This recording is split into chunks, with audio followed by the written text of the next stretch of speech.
की आपले जेवढे सभासद असतील ते देऊन टाका राजीनामे, बाबा सभासद सोडून द्या. त्याच्या पलीकडे अजून काय बोललं पाहिजे? तो कारखाना तुमचा आहे, तुम्ही चालू.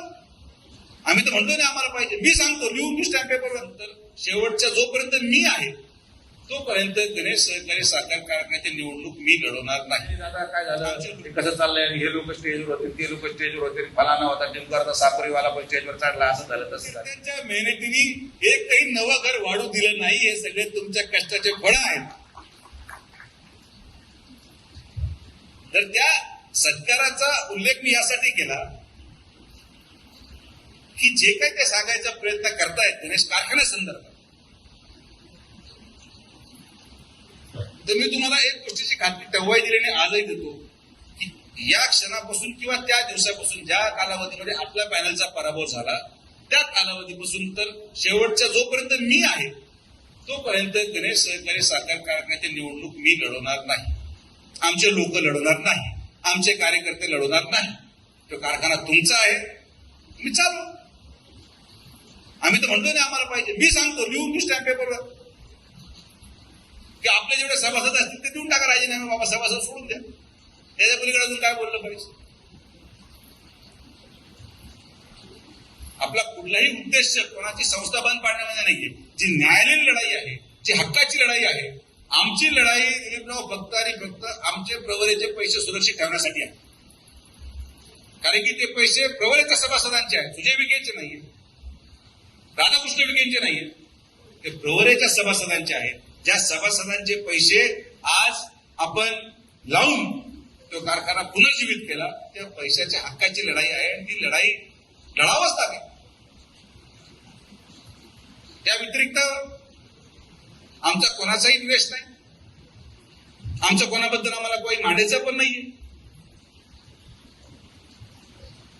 आणि जे आज संगमनेरहून येऊन इथं भाषण केलं की आपला ऊस बाहेरच्या लोकांना घेऊन जाऊ देणार नाही. बाबांनो, आम्ही गणेश कारखाना चालवत असताना तुम्ही किती ऊस नेला याचा हिशोब द्या.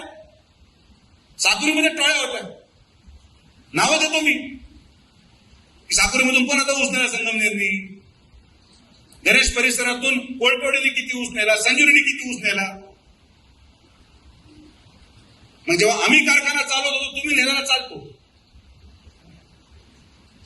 आणि तुम्ही चालवायला लागले तर आम्ही न्यायचं नाही. आम्ही आमच्या कार्यकर्त्यांना जगवणार, आमच्या कार्यकर्त्यांना जिथं इच्छा असेल ते ऊस द्यायचं स्वातंत्र्य त्यांना आहे आणि ते देतील.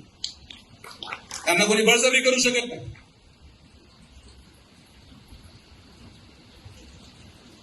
तर माझं मी तुम्हाला स्पष्ट सांगतो, माझा वाद कुठल्याही व्यक्तीशी नाही. कोपरगावमध्ये 2 आमदार झाले याचा आनंद मलाच आहे. त्यांना संधी मिळाली, त्या संधीचं सोनं त्यांनी करावं, तालुक्याच्या विकासासाठी करावं. गणेश परिसरामध्ये त्यांना वाटतं त्यांना काही योगदान द्यायचंय, देऊ द्या.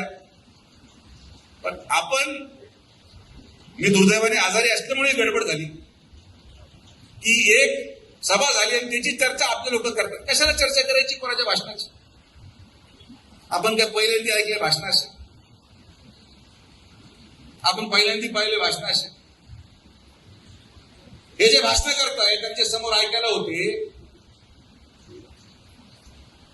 हे विधानसभेमध्ये आपण पुराव्यानिशी सिद्ध केलंय. पुराव्यानिशी व्हिडिओद्वारे की कारखान्याचे संचालक आणि कर्मचारी आपल्या विरोधात काँग्रेसचे पैसे वाटत होते. होते का विरोधात ते सांगा? व्हिडिओ शूटिंग आहे. आपल्याला नवं आहे काय सगळ्या गोष्टी? आम्हाला नाही फरक पडत. बाबा तुम्ही सगळी ताकद लावा, जी लावायची लावा. अजून कोणी राहिला असेल त्यालाही बोलून घ्या.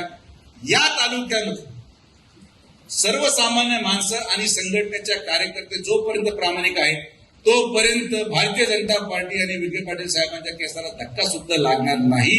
ही ताकद आपली आहे, ही संघटनेची ताकद आहे, ही तुमची ताकद आहे.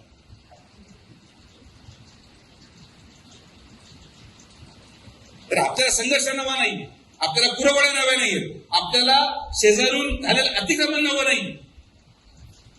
आपण कुठल्याही परिस्थितीमध्ये कोणाची चर्चा करता कामा नये, ही काळजी आपल्याला घ्यायची. आपल्याला चर्चा करायसारखं भरपूर आहे ना. गोदावरीची चर्चा करा, कालव्याची चर्चा करा, पाण्याची चर्चा करा, MIDCची चर्चा करा. आज राहता तुम्हाला मी सांगतो, लिहून देतो की 2 वर्षामध्ये जेव्हा राहत्या शहरामध्ये तुम्ही जाल, आज एक जाऊन या, फोटो काढा, व्हिडिओ काढा, आणि 2 वर्षानंतर राहत्या शहरामध्ये तुम्हाला ते शहर ओळखू येणार नाही, एवढं अवढव्य आणि सुंदर शहर आपण राहता करणार आहोत. राहताची ओळख, त्याची सुंदरता राहील. आपलं काम आहे, आपण सत्तेमध्ये आहोत, आपण काम. विरोधकाची चर्चा होता का? आपण आपली चर्चा करा, मजा करा, काय त्रास करू. सगळ्यांचे काम होतील असंही नाही, काही कामं मागं राहतील, काही कामं पुढे येतील.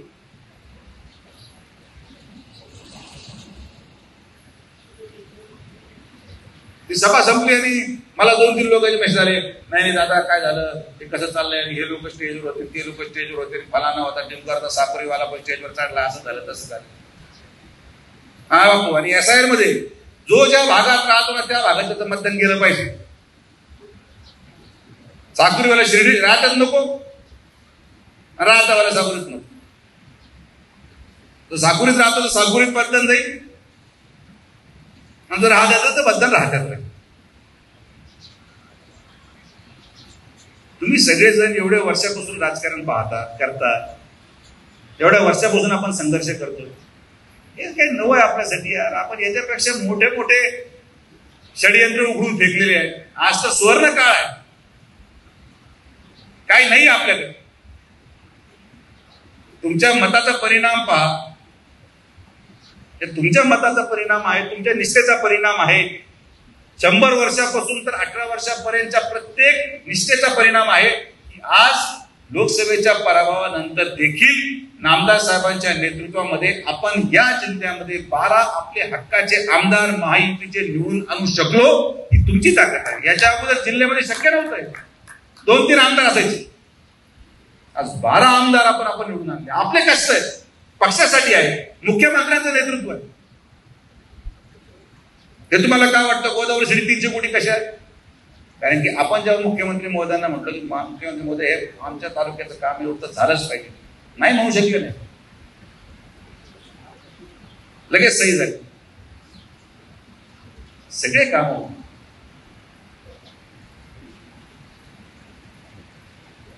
तर चर्चा करण्यासाठी गोष्टी भरपूर आहेत. नेगेटिव्ह चर्चा कृपया करून करत नका जाऊ, त्याने निष्पन्न काही होत नाही. मी आवडून सांगतो तरी मी सत्ता ठेवतो, हा ना, इथं करू आपल्या कार्यकर्त्यांच्या माध्यमातून. आमचं काय म्हणतात, पक्ष वाढला पाहिजे, पक्ष मोठा झाला पाहिजे, कोणी व्यक्ती माझा शत्रू नाही. मी तुम्हाला आजही सांगतो की माझं काही शत्रुता कुठल्या एका व्यक्ती बरोबर नाही, आणि आपण संयमाचीच भूमिका बजावतो. आपण संयमच ठेवलं पाहिजे. कितीही शेजारून अतिक्रमण आलं, कितीही शेजारून अतिक्रमण येऊन भाषण झाले, आपण आपलं काम विकासावर चालू ठेवलं पाहिजे. कारण की आपलं मतदान हे विकासावर आहे, आपलं मतदान हे प्रगतीवर आहे, आपलं मतदान या मतदारसंघाच्या आणि राहत्या तालुक्याच्या लोकांच्या उज्ज्वल भविष्यासाठी आहे. म्हणून लोक मतदान टाकतात, लोक येतात भाषण ऐकायला, मतात रूपांतर होणार नाही. तर ना 40 वर्षाच्या इतिहासामध्ये, 30 वर्षाच्या इतिहासामध्ये ना शिर्डीमध्ये 23-0 झाला असता, ना राहत्यामध्ये 23-0 झाला असतं. 1 साइड मेजॉरिटी दिली लोकांनी, 1 साइड. कसला परिणाम? विश्वासाचा परिणाम, आणि नेतृत्वावर असलेला विश्वास, नेतृत्वावर असलेली आत्मीयता, याचा परिणाम. त्यामुळे शांतता धरा, फार पेटून उठू नका, निवांत आपल्या आपल्या गावी रिलॅक्स करा. भांड्याच्या गावात भांडा, इकडे नका. नमस्कार. श्री साईबाबांच्या पावनभूमीत तुमचे हक्काचे आणि सुरक्षित घर घेण्याची सुवर्ण संधी चालून आली आहे. आम्ही घेऊन आलो आहोत साई आनंद पार्क. येथे आहे श्री साई कृपेचे आणि आनंदाची आत्मानुभूती. 5 एकरमध्ये 100% लीगल, सर्व सोयींनी युक्त रहिवासी प्लॉट्स, रस्ते, स्ट्रीट लाईट्स, श्री महादेवाचं मंदिर, निसर्गरम्य हिरवाईनं नटलेला परिसर, सगळं काही तयार. अंतर्गत प्रशस्त रस्ते आणि प्रस्तावित 12 मीटर आणि 15 मीटर DP रोडलगत विकसित प्लॉट्स. आणि हो, आपले श्री साई मंदिर, शाळा, मार्केट, सर्व काही फक्त 5 मिनिटांच्या अंतरावर. सुरक्षित गुंतवणूक, तज्ज्ञ वकिलांमार्फत खरेदी विक्री आणि वास्तुशास्त्रानुसार प्लॉट्स सुरक्षित, शांत आणि सुसंस्कृत वातावरणात एअरपोर्ट रोड लगत शिर्डी हद्दीमध्ये श्री साईबाबा मंदिरापासून अगदी काही मिनिटांवर. साई आनंद पार्क म्हणजे आनंदाचं, विश्वासाचं आणि समाधानाचं ठिकाण. आजच बुकिंग करा. मर्यादित प्लॉट्स उपलब्ध. कारण साई आनंद पार्क म्हणजे साई आनंदाची अनुभूती.